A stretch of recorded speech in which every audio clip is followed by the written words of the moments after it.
वो परमात्मा हमें याद दिलाते हैं कि तुम यहाँ के रहने वाले नहीं हो और तुम भूल चुके हो अपने निज स्थान को। जहाँ तुम रहते थे वहाँ तुम बहुत सुखी थे, या कोई सुख नाम की वस्तु तुम्हें नहीं है। प्रत्येक प्राणी सुख की खोज में लगा हुआ है। कोई तो जिसके संतान नहीं है वो सोचता है कि मेरा संतान हो जाए मैं सुखी हो जाऊंगा। जो निर्धन है वो सोचता है मैं धनवान हो जाऊं मैं सुखी हो जाऊंगा। कोई व्यक्ति है जिसके पास थोड़ा बहुत धन है वो सोचता है कि मैं कोई एमएलए मंत्री बन जाऊं मेरी मौज हो जाएगी। एमएलए मंत्री बनने के बाद उसकी नीयत बन जाती है कि मुख्यमंत्री बन जाऊं, शायद मेरे ठाठ हो जाएंगे, मौज हो जाएगी, सुख होगा। वहाँ भी उसको सुख नहीं। फिर उसकी नीयत बनती है कि प्रधानमंत्री बनूं, शायद तब मेरी मौज होगी। लेकिन यह सुख नाम की चीज किसी को नहीं है। प्रत्येक प्राणी पीड़ित है। ऊपर से हमें ऐसा लगता है जैसे ये सुखी है, लेकिन अंदर से उसको घुन की तरह टेंशन खा रही होती है। अब सतलोक के जो हम जहाँ से हम आए थे उस स्थान का भेद हमारे को किसी ने नहीं दिया, क्योंकि काल भगवान जिसके लोक में हम फंसे पड़े हैं इसने हमें बंदी बना करके यहाँ रोक रखा है, हमारी दुर्गति कर रखी है। अब जिस लोक के हम रहने वाले हैं उस देश का वो मालिक आता है, हमारा पिता आता है, जो हम गलती से इस काल के जाल में फंसे हुए उनको समझाता है कि तुम्हारा मूल ठिकाना नहीं है। तुम्हें क्यों नहीं पता लगा? पीछे गए ना आगे गए ना बावड़े, रहते भी सब जहां, बिन साहिब की बंदगी कहीं ठोर ठिकाना ना। परमात्मा कहते हैं भाई पहले जो चले गए तुम्हें छोड़कर, वो काल ने भ्रमित कर दिए, कहीं के कहीं पटक दिए ठाकर, वो तो वापस आए नहीं।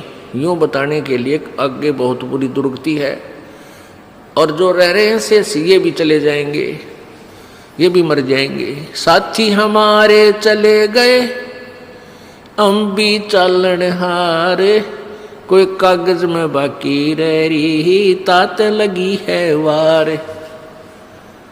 अब यह इतने दुखी हैं हम, जिसकी मृत्यु होगी उसको तो हम सोच लेते हैं मर गया भाई मर गया, कोई बात नहीं, इसका अंतिम संस्कार करो और क्रिया करके फारिग हो गए। शेष बचे हुए ये सोचते हैं हम अभी नहीं मरेंगे। परमात्मा कहते हैं विचार करो, जैसे वो चले गए वो भी यही सोचे हुए थे हम अभी नहीं मरेंगे। साथी हमारे चले गए और हम भी चालनहार। परमेश्वर अपने ऊपर ही ये सब उदाहरण दे करके हमें समझाना चाहता है। और कोई कागज में बाकी रह रही तात लागरी वार। अभी तेरे सांस शेष हैं प्रभु के कागजों में, इसलिए तू शेष बचा है।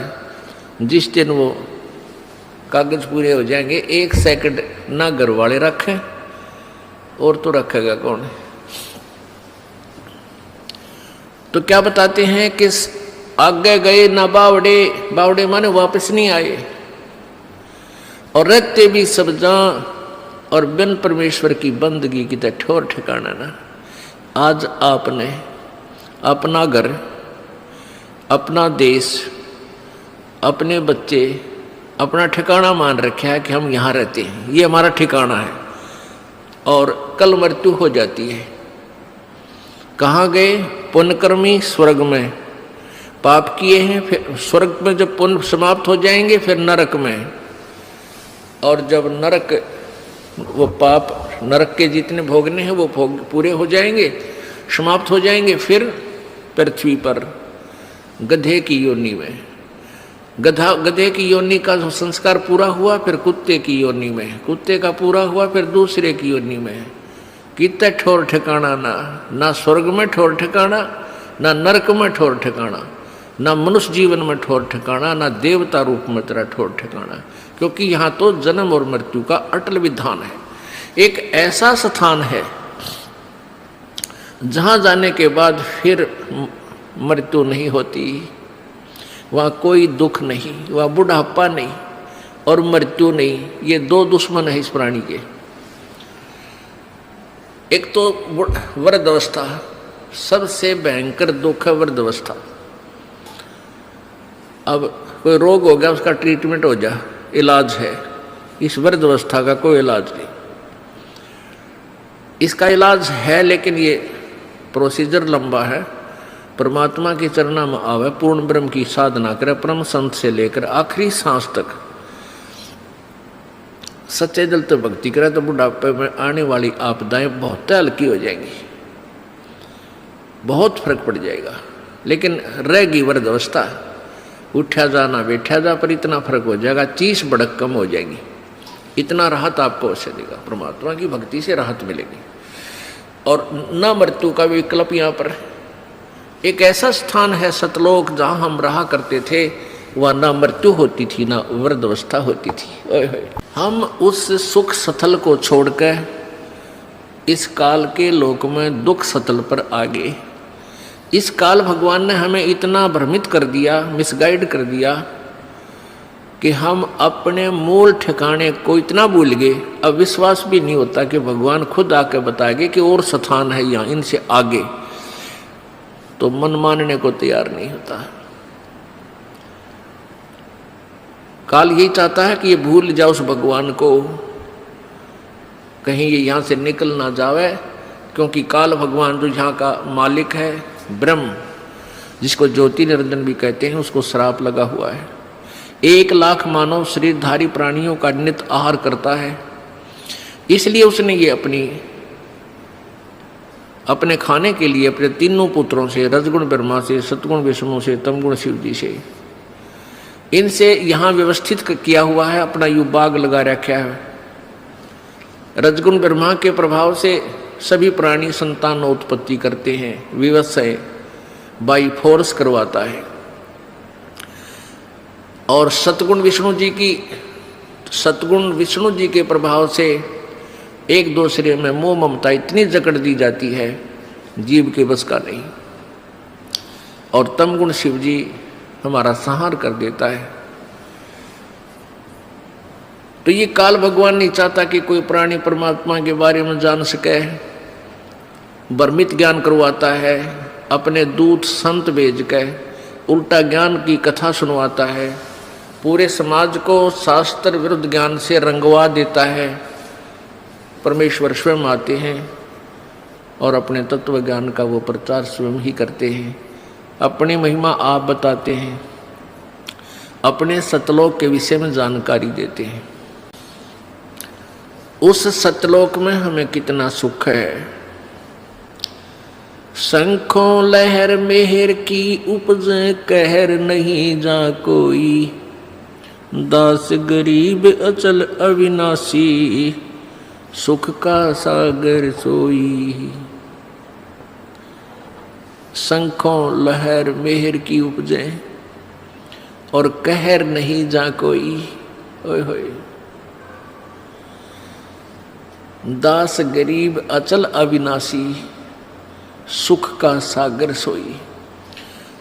अब कभी कभी एकांत में अकेले बैठे हों,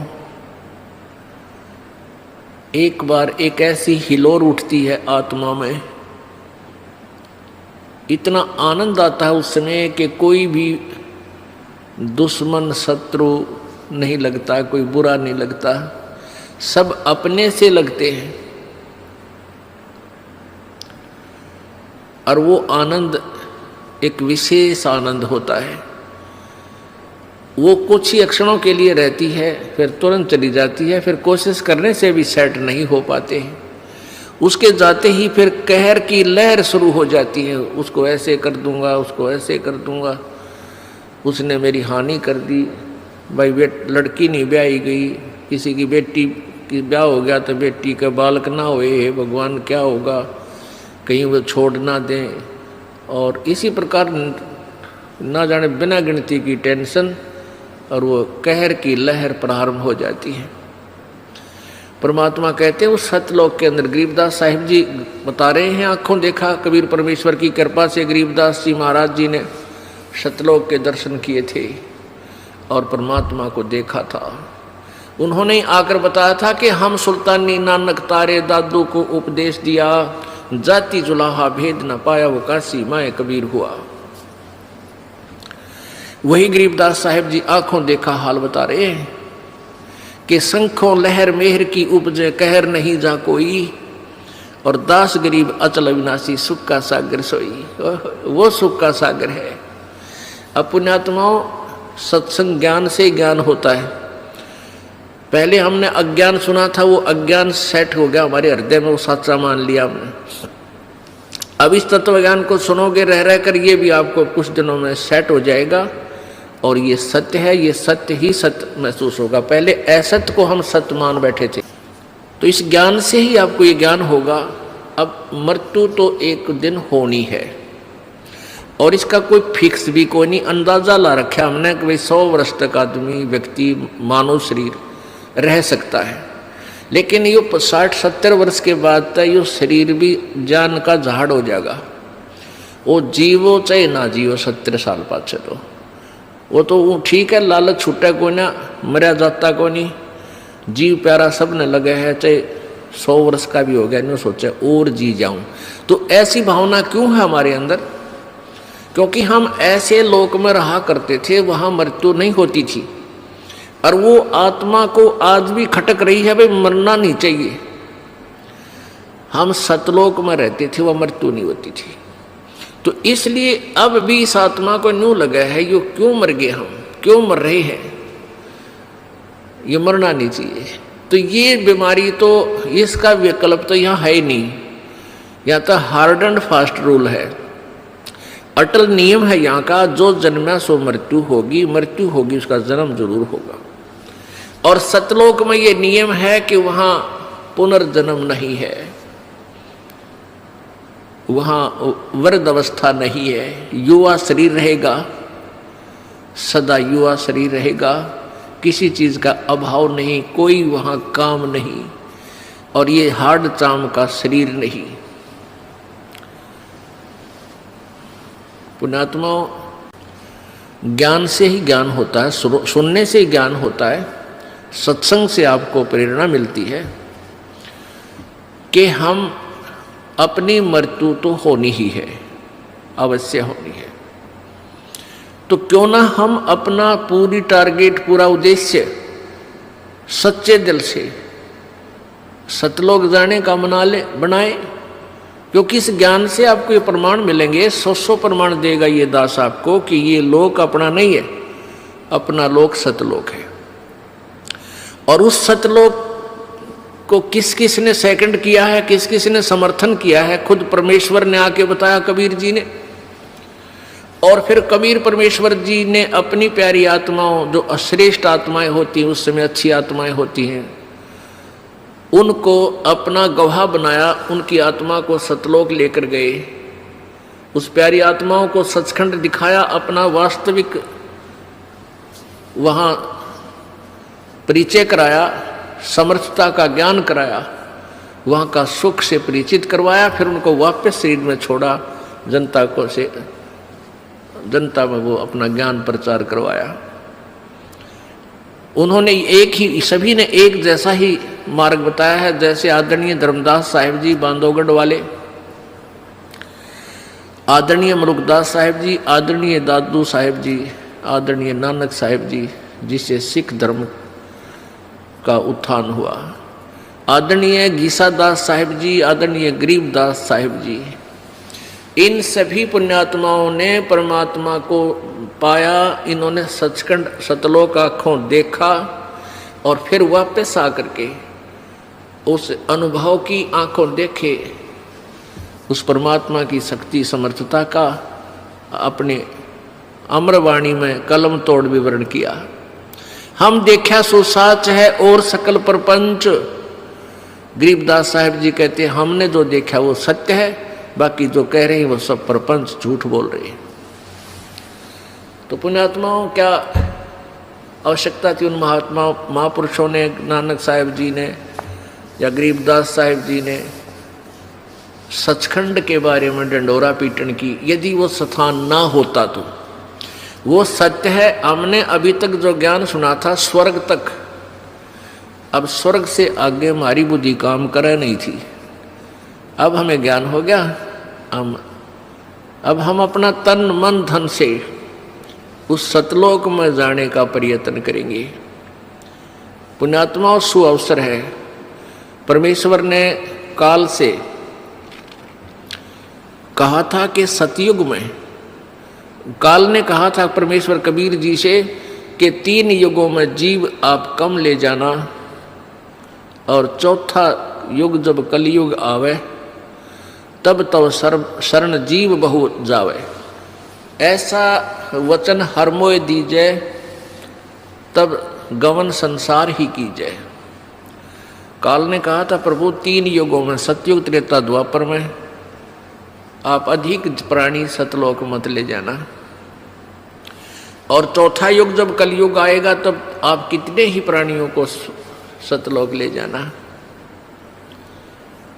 तो परमात्मा ने कहा ठीक है तथास्तु। तो उस परमात्मा के उस वचन अनुसार, और काल ने भी अपने मुख से ही कह दिया कि कितने जीव ले जाना। लेकिन एक और प्रार्थना की थी कि जो आपके ज्ञान को स्वीकार करे आप, वो आपका, और जो आपके ज्ञान को स्वीकार नहीं करे, मेरे ज्ञान को स्वीकार करे, वो हमारा। आप उसको बाई फोर्स मत ले जाना, अपना ज्ञान दे करके अपना बनाना। तो इसलिए पुण्यात्माओं, अब जो परमात्मा की इस अमर वाणी पर जो विश्वास करेगा वो परमात्मा का हो जाएगा, और जो इस वाणी को नहीं समझेगा वो काल का है, वो काल का रहेगा।